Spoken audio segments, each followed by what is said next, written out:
Hello friends, welcome back to my YouTube channel and welcome back to the sad corner where we film videos because everywhere else in my house is a disaster.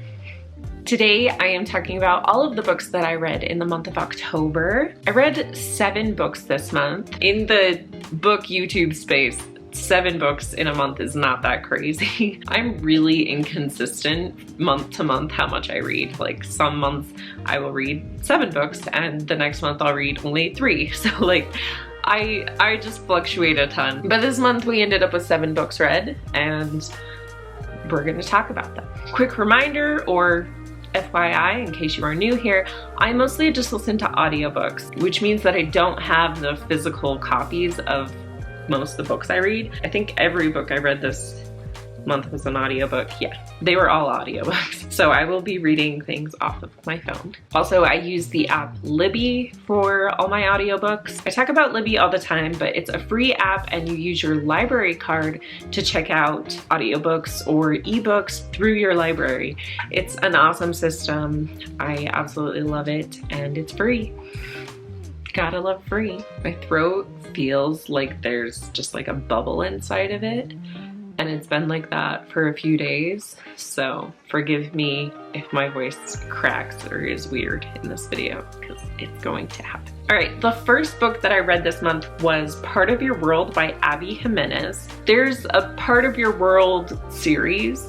It has Part of Your World, Yours Truly, and Just for the Summer. And I ended up reading Just for the Summer first. I didn't realize that it was part of a series, but it's not like a series where you have to read it in order, so it was totally fine. But after I finished Just for the Summer, I was like, oh, I should go back and read the other ones. So I started with Part of Your World, which is about Alexis, who is a doctor, and Daniel, who is a carpenter, hotel owner, not hotel, like Airbnb, not Airbnb, bed and breakfast. And he's also like the mayor of his small town. And they meet and they fall in love, of course. But they're just like 2 fundamentally different people. Their families and everything are so different that it would be really hard to mix. And Alexis kind of has to choose if she wants to stay in the world that she's grown up in or go for love. I actually really like this one. I rated it 4 stars. I enjoyed that one. I think it was one of the Abby Jimenez books that I liked the most. There's always something in her books that I dislike. I don't remember exactly what it was for this one. But that's why I couldn't give it a full 5 stars. But 4 stars for Part of Your World, and I do recommend that one. The next book that I read was Mad About You by Mari McFarlane. It's about Harriet, who breaks off her relationship with her long-term partner and goes and moves in with this guy named Cal, and then like her past comes up and kind of threatens her livelihood. I wanted so badly to love this book, but I just couldn't. I feel like there were definitely parts that I loved. I want to read more of her books, Mari McFarlane. There were a few things in the story that just kind of bothered me, but it was also really fun. There was a scene at the end where she's kind of like getting her revenge, I guess. So fun. I loved it. I was like, yes, this is great. Love this. And I don't know, I just feel like the romance wasn't built up enough. It was just kind of like, oh, we're good friends.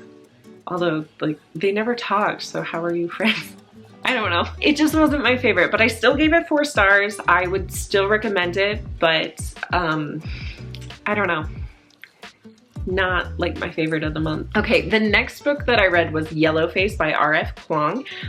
Oh my gosh, you guys, this book was so interesting to read. I loved it. So basically we have our main character, June. She's an author, her best friend is an author, and she's with her best friend. This happens in like the first few chapters, so this is not a spoiler, okay? But she's hanging out with her friend, and her friend's like, oh, hey, I finished the manuscript for my next book. And June is like really bitter, and she's like, yay, good for you. You're gonna be another bestseller, hooray. And then her friend dies. Okay, she chokes on a pancake and dies. okay? And then our main character, who is not like a protagonist hero, she is a like anti-hero kind of character. She steals that manuscript and then ends up publishing it under her own name. So it was such an interesting story. I loved it. I loved hearing this main character try to justify all of her actions, and I was like, oh yeah, you're a little bit delulu. It's fine. I had such a good time with this book. I rated it 5 stars. I really enjoyed it. I loved the writing, and I liked not having to like root for a main character, but just kind of like gleefully listening into her thoughts and then like waiting to see if she will get her downfall. It was good. I liked it a lot. The next book that I read was The Summer I Turned Pretty by Jenny Han, and I again wanted so badly to love this book. I kind of feel like I'm too old for this book. I feel like the writing style is very juvenile and I'm in my 30s, okay? So I just can't connect with her books that much. I have a copy of All of the Boys I Loved Before, and I keep trying to read it, but I just like cannot. Even though I love that Netflix movie, but I have the hardest time connecting to this writing. I feel like if I were younger, I would absolutely love it, but I think that I've hit an age where I'm just too old, I guess. I don't know. I'm an old person. Sorry, I keep playing with my hair. It's like making my ears so itchy today. I don't understand. This story follows our main character, Belly. It's like Isabella, and people call her Belly. She goes and hangs out at a beach house every single summer. So this is taking place over the summer, and it's just her adventures. And I feel like it's one of those stories that like there's not a real plot. It's just like, okay, here we are, here's the setting, what's gonna happen? There's not like a direct plot, and sometimes I don't like that. Sometimes I do, sometimes I don't. There was nothing driving the story, really. It was just like, what's gonna happen? Nobody knows. It wasn't my favorite. I gave it 3 stars. I don't want to be mean to this book because Again, I think that if I were younger, I would love it. I'm considering checking out the series. So if you think I should watch the series, let me know. And I will also still try to finish her other book. Also, this book is a series. So like if I should read the other ones, let me know. Tell me what to do. The next book that I read was Instant Karma by Marissa Meyer. I am on a quest to read every single Marissa Meyer book. I absolutely love her. Her Lunar Chronicles series is probably my favorite series of all time. This book was a little bit different than her usual stuff. She writes a lot of like fantasy sci-fi. This book was more real life. However, our main character, what was her name? Sorry.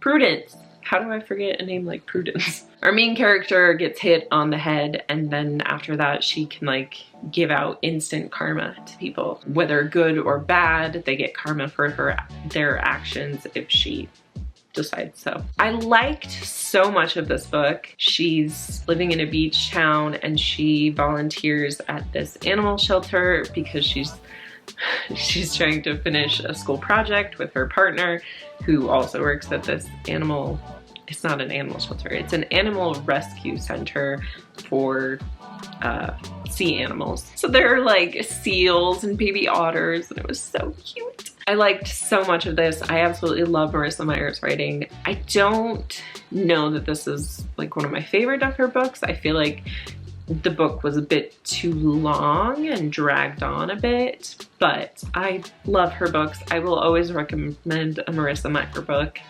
and I gave this one 4 stars. The next book that I read was Cleopatra and Frankenstein by Coco Millars, sorry, I don't know. Now, if you watch my Week in My Life video that I posted, it should be before this one, I went on a rant about this book because I was very disappointed. I wanted to love this book. That's usually the case. I always want to love a book. I had to force myself to finish this one. It was so hard to get through like the last half. It was killing me. I was so over it. Basically, the story is we have our two main characters, Cleo and Frank, and they meet on New Year's and end up getting married, and the story just goes through like their lives and the lives of the people around them. No one in this book is really a good person except for one.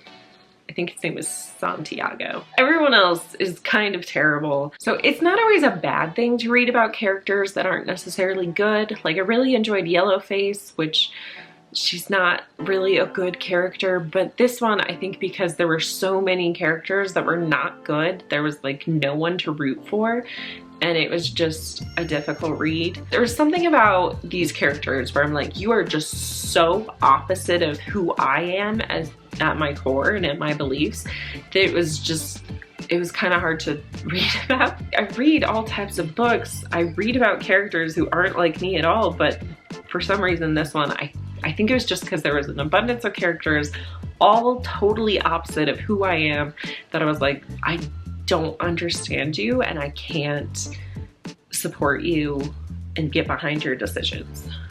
I think that's what I'm trying to say. Also, maybe check trigger warnings, because there's a specific scene that has one of my big triggers. I gave that book 2 stars because I think that the writing was really good. It was very well written, but I didn't like it. But I'm not gonna give it 1 star because that's for like, I absolutely despise you as a book, and I don't think it's quite there. So it was a 2 star. And the last book that I read this month was Yours Truly by Abby Jimenez, which is the second book in that Part of Your World series.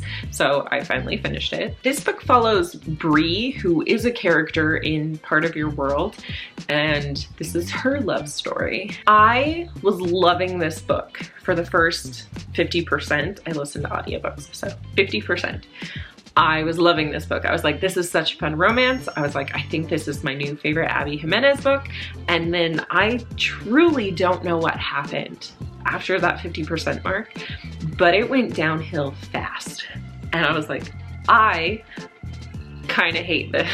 This is a potential spoiler, but the trope that I hate most in books is the miscommunication trope, or more specifically, when people assume things and just make their decisions based off of assumptions, which I feel like is in the same vein as the miscommunication trope, because you're not communicating, you're just making an assumption and going off of that. So this book had the miscommunications as well as these assumptions. So she just assumed something about her love interest and she just kept repeating it over and over again, and she's like, oh, he believes this. And I was like, just talk to him. It's not true. Just talk to him. It's not that hard. You're both grown adults. Just communicate. And then this is another potential spoiler. They laid kind of the groundwork for her trauma bubbling up, but not enough. When her like trauma hit, bubbled up, boiled over, it was like such an overreaction because the groundwork for that happening wasn't there. It was very confusing to me, and I was like, what is happening? I don't understand. And that was like at the end of the book, I was like, oh, this book is almost over. And then it was just like a huge flip. It was crazy. Okay, so this one is a direct spoiler for anyone who has read the book, because I just want to talk about this for a second. Skip ahead. I will put like a timestamp or something. Skip ahead if you haven't read the book. For anyone who has read the book, her brother needs a kidney, okay? I feel like it just would have been awesome if she never knew that Jacob was the kidney donor. They have their 3rd act breakup because it's a romance book, it's gonna happen. Right before that breakup is when she learns that he's the kidney donor. And then she's like, if I break up with this guy, is he gonna not donate this kidney? I would have loved that if she knew, but he didn't know she knew. They don't know, we know, they know, we know. Sorry. The potential was there to give it like more drama if she didn't know, or didn't know until later and he didn't know that she knew, so that she's all panicked in this relationship, and she's like, if I break this off, is he not going to donate that kidney? And then, you know, he would, because he's a good person and he loves her, and then he would prove to her, oh, he is here to stay and he is a good person and he's trustworthy and all that stuff. Because one of her biggest issues was trust and like not trusting men. So like, I feel like that would have been a really good way to prove his trust, that like he made a promise to donate this kidney, and even if they broke up, he was still gonna do it. I feel like I would have rewritten that. That's just my personal opinion. Okay, rant over. I gave that book 2 stars because I just was so frustrated by the end that I could not give it any more than 2 stars. And those are the 7 books that I read in the month of October. Let me briefly tell you what I'm currently reading so you can see what's on my TBR. I'm currently listening to Heartless Hunter by Kristen Ciccarelli. I think in the audiobook they pronounce it Ciccarelli. I also have my loan out for Reggie and Delilah's Year of Falling by Elise Bryant. And I also just got the audiobook for Air of Fire by Sarah J. Maas. I am now on book 3 of the Throne of Glass series. And somebody please tell me what book I'm supposed to read next, because I was told to read Assassin's Blade next, but I know that's not technically the next book. So should I read book 4 or should I read Assassin's Blade or should I read something else? I don't know. So far, I'm not like loving Throne of Glass. It's fine. I don't get the hype right now, but I will say that I love Dorian. I hope that doesn't come back to bite me in the ass, but like, I love Dorian. I think he's great. All right, that's the end of my video. Thank you so much for watching. Please comment down below what you are currently reading, or if you've read any of these books, let me know what you thought of that bubble in my throat. Thank you so much for watching. I love you guys, and I will see you in my next video. Bye.